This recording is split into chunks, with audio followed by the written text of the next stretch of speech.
മുത്തശ്ശി ഒരു കഥ പറഞ്ഞു തരാം, കേട്ടില്ലേ? തുടികൊട്ടും ചിലമ്പൊച്ചൊക്കെ ഹരിമ്പൂത് ഉണ്ണിയെ തിരിഞ്ഞു വരികയാണ്. ആറ്റിൻ പക്കത്തെ മാളിക വീട്ടിലെ നങ്ങേലിക്ക് ആറ്റുനോറ്റുണ്ടായ കുട്ടിയാ ഉണ്ണി.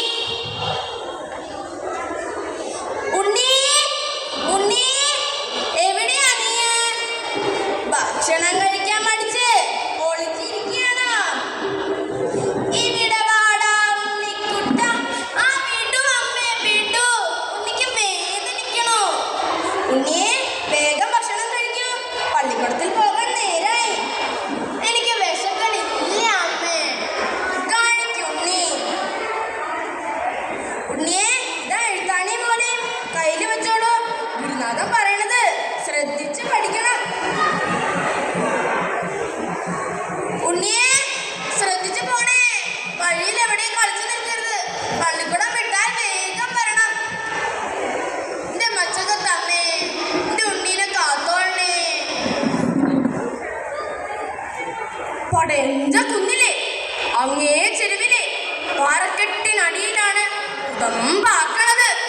പകലൊക്കെ കുന്നിൻ ചെരുവിലും മേള ബൈക്കുകളുടെ മുലയൂറ്റി കുടിച്ചും രാത്രിയില് ആ വഴി വരണ ബാല്യക്കാരെ വഴിതെറ്റിച്ച് കരിമ്പനയുടെ മോളിൽ കൊണ്ടുപോയി അവരുടെ ചോര ഊറ്റി കുടിച്ചുമാണ് ഭൂതം കഴിയണത്.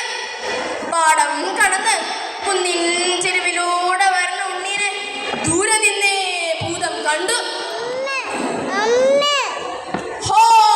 നല്ല പൂവൻ പഴം പോലൊരുണ്ണി. അവരെ കിട്ടിയിരുന്നെങ്കിൽ ഒന്ന് ലാളിക്കാമായിരുന്നു.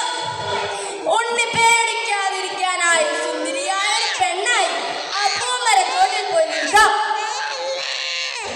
പൊന്നുണ്ണി പൂങ്കരണേ, ആ ഓല എഴുത്താണി ദൂരെ കളഞ്ഞ് എന്റെ അടുത്തേക്ക് വരൂ. അയ്യോ ഞാനില്ല. ഓല എഴുത്താണി കളഞ്ഞാൽ ഗുരുനാഥൻ പഴന്ന് പറയും. ഞാൻ പോവാ. നോക്കുണ്ണി, നമുക്ക് ഈ പൂമരത്തിന്റെ ചോട്ടിലിരുന്ന് മാവിന്റെ തളിരില് മുല്ലപ്പൂ മുട്ടുകൊണ്ട് എഴുതി പഠിക്കാം. എന്ത് രസായിരിക്കും അത്. ഭൂതത്തിന്റെ പ്രലോഭനത്തിൽപ്പെട്ട് ഉള്ളി ഓലയും എഴുത്താണിയും ദൂരെ കളഞ്ഞു. എഴുത്താണി ഇരുമ്പല്ലേ, അത് പോയപ്പോൾ ഭൂതം ഉണ്ണിയെ കൊണ്ട് ദൂരേക്ക് പോയി. പാവം നങ്ങേലി. സന്ധ്യ കഴിഞ്ഞിട്ട് ഉണ്ണി വരാതിരുന്നപ്പോൾ അവൾ കരയാൻ തുടങ്ങി. ആറ്റിൻ പക്കത്തും പാടവരമ്പത്തും കുന്നിൻ ചെരുവിലും എല്ലാം അവൾ ഉണ്ണിയെ തെരഞ്ഞു നടന്നു. ഉണ്ണി ഉണ്ണി എവിടെയാ നീ? അമ്മയുടെ പൊന്നുണ്ണി. എന്റെ ദൈവങ്ങളെ, എന്റെ ഉണ്ണിക്ക് ഇത് എന്താ പറ്റിയത്? ഉണ്ണി ഉണ്ണി. ഉണ്ണിയോടൊത്ത് കുമാല കെട്ടി കളിക്കണ ഭൂതം നങ്ങേലിയുടെ കരച്ചിൽ കേട്ടു. അത് നങ്ങേലിനെ പേടിപ്പിച്ച് ഓടിക്കാൻ നോക്കി. കാറ്റായ ഭൂതം ചെന്നപ്പോൾ നങ്ങേലി കുറ്റിക്കണക്കി ഉറച്ചു നിന്നു. കാട്ടുതീയായ ഭൂതം ചെന്നപ്പോൾ നങ്ങേലി കണ്ണീര് കൊണ്ട് അതിനെല്ലാം കെടുത്തി. നരിയായും പുലിയായും എല്ലാം ഭൂതം ചെന്നു. അപ്പോഴും നങ്ങേലി പേടിക്കാതെ നിന്നു. അപ്പ ഭൂതം മറ്റൊരാളെടുത്തു. നോക്കൂ, ഈ പൊന്നും പണവും എല്ലാം കിഴി കെട്ടിത്തരാം. ഈ പുന്നാരക്കുട്ടനെ എനിക്ക് വേണം. എനിക്ക് നിന്റെ പൊന്നും വേണ്ട, പണവും വേണ്ട. എനിക്ക് എന്റെ കുട്ടീനെ മാത്രം മതി. ഇതാ എന്റെ കണ്ണുകൾ, ഇതിലും വലുതാണ് എനിക്കുണ്ണി. എന്റെ കുഞ്ഞിനെ തിരികെ തരൂ.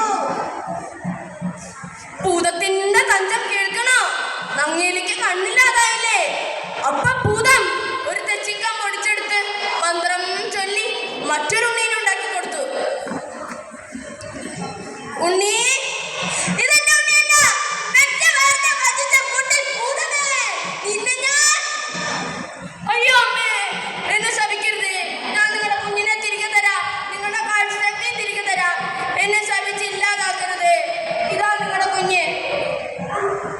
ഉണ്ണി, നിങ്ങളുടെ പൊന്നുണ്ണി. അമ്മേ, എനിക്ക് നിങ്ങളുടെ കുഞ്ഞിനെ കാണാൻ ഒരവസരം തരണേ. ആ, എല്ലാ വർഷവും മകരം കൊയ്ത്ത് കഴിഞ്ഞാൽ നീ എന്റെ ഉണ്ണീനെ കാണാൻ വന്നോളൂ. എന്തൊക്കെയായാലും ഭൂതം പാവായിരുന്നു.